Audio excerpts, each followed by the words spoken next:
नमस्कार बच्चों, मैं संगीता भालेराव मैडम कक्षा 7वीं बी और सी के बच्चों को गणित पढ़ा रही हूँ।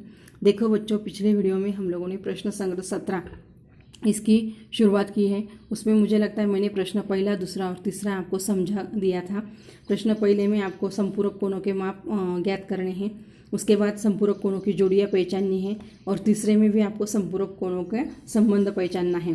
तो इस तरह से मैंने 3 उदाहरण जो है वो आपको हल करके दिखाए थे।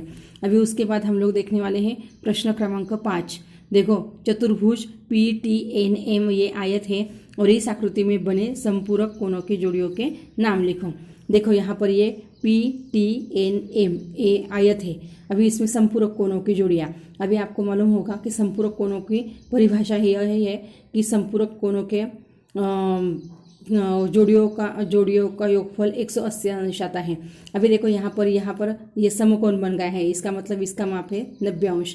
ये भी समकोण है, इसका भी माप है 90 अंश। ये भी समकोण है, इसका भी माप है 90 अंश और ये भी समकोण है, इसका भी माप है 90 अंश। मतलब चारों का माप जो है वो 90 अंश ही है। अभी देखो यहाँ पर ये जो कोण P एंड कोण T, इनका योग अगर किया तो वो 180 अंश आ जाएगा। इन दोनों का योग किया तो वो भी 180 अंश आएगा।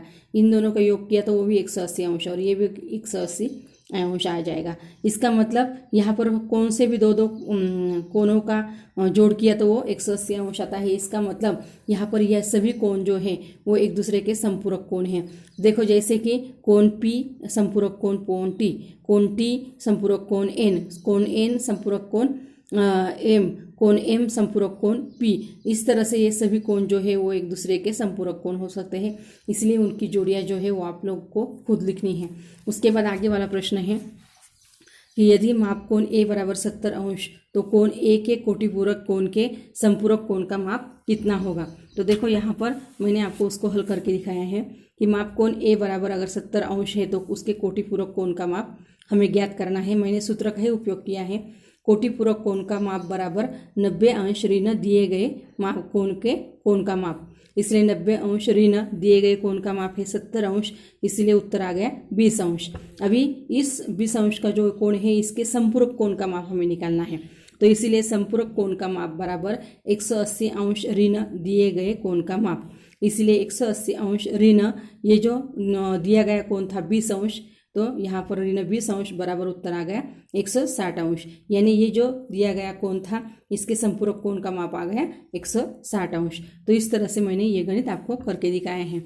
उसके बाद है आगे वाला कि कोण A, 7वां प्रश्न है, कोण A तथा कोण B परस्पर संपूरक कोण है और माप कोण B बराबर कोष्टक में x जोड़ 20 अंश हो तो माप कोण A बराबर कितना।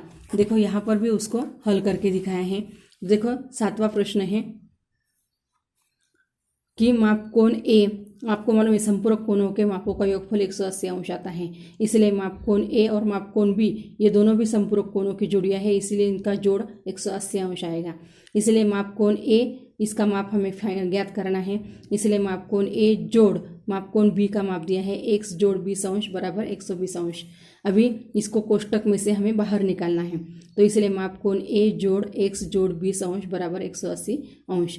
अभी हमें यहाँ पर 20 की आवश्यकता नहीं है इसलिए इन दोनों के बीच में जोड़ का चिन्ह है, उसको निकालने के लिए घटाव करना पड़ेगा, इसलिए दोनों पक्षों में 20 को घटाया है। इसलिए माप कोण A जोड़ x जोड़ 20 ऋण 20 बराबर 180 ऋण 20, दोनों को घटाया है तो यहाँ पर आ गए 180 में से 20 घटाए तो 160, यानी माप कोण A जोड़ x बराबर 160 अंश। अभी हमें A का माप कोण A का मान ज्ञात करना है, x की आवश्यकता नहीं है, दोनों के बीच में फिर से जोड़ का चिन्ह है, उसको निकालने के लिए घटाव करना पड़ेगा।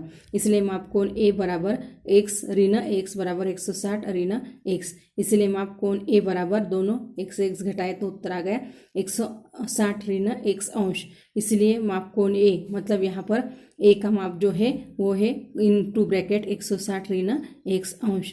तो इस तरह से इसका ये उदाहरण जो है वो मैंने आपको हल करके दिखाए हैं। तो इस तरह से हम लोगों ने ये प्रश्न संग्रह जो है प्रश्न संग्रह 17 जो है उसके सभी गणित मैंने आपको हल करके दिखाए हैं। अभी अगले वीडियो में मैं आपको आगे का भाग बताऊंगी। धन्यवाद।